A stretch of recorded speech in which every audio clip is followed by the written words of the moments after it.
আসসালামু আলাইকুম guys, welcome to cooking with Yasmin. আজকে আপনাদের সঙ্গে শেয়ার করব সুস্বাদু ও মজাদার চিকেন ক্যাপসিকাম কারি। শীতের এই সময়ে বাজারে প্রচুর পরিমাণ ক্যাপসিকাম পাওয়া যায়, তাই এই ক্যাপসিকাম কারিটা যে কেউ খুব সহজেই বানিয়ে নিতে পারবেন, ইনশাল্লাহ ভালো লাগবে। এখানে আমি চিকেনের লেগ পিস ধুয়ে পরিষ্কার করে নিয়েছি।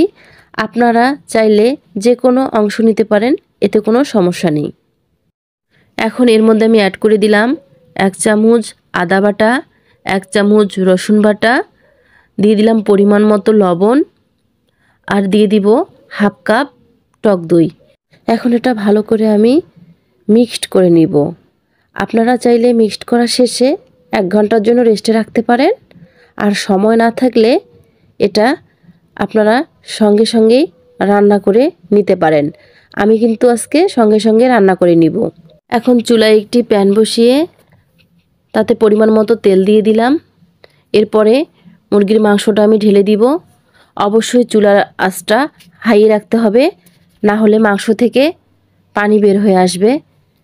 তারপর আমি সুন্দরভাবে তেলের মধ্যে মাংসটা ভেজে নিব, আপনারা দেখতেই পারছেন। এখন আমি এর মধ্যে অ্যাড করে দিব 1 চামচ মরিচের গুঁড়ো, ঝালটা আপনারা কমিয়ে বাড়িয়ে নিতে পারেন। তারপর দিয়ে দিলাম হাফ চামচ হলুদের গুঁড়ো, তারপর 1 চামচ পেঁয়াজ বাটা দিয়ে আবারও ভালোভাবে মাংসটা আমি কষিয়ে নিব। অবশ্যই মাংসটা একটু সময় নিয়ে কষিয়ে নিতে হবে। আমার মাংসটা কষানো শেষ হয়ে গেলে এর মধ্যে অ্যাড করে দেব গরম মশলা বাটা 2 চামচ, তারপর জিরা বাটা দিয়ে দিব 1 চামচ, দিয়ে আবারও ভালোভাবে কষিয়ে নেব। আপনারা চাইলে গুঁড়া মশলাও ইউজ করতে পারবেন, কিন্তু বাটা মশলাটা ইউজ করলে এর টেস্ট অনেক বেশি আসে। এখন আমি এর মধ্যে অ্যাড করে দিব একটা টমেটো কুচি। টমেটোটা ছোট ছোট করে টুকরো করে দিয়েছি। দিয়ে দিব হাফ কাপ গাজর কুচি। আপনারা চাইলে গাজরটা স্কিপ করতে পারেন, এতে কোনো সমস্যা নেই। এখন অ্যাড করে দিব সামান্য একটু লবণ।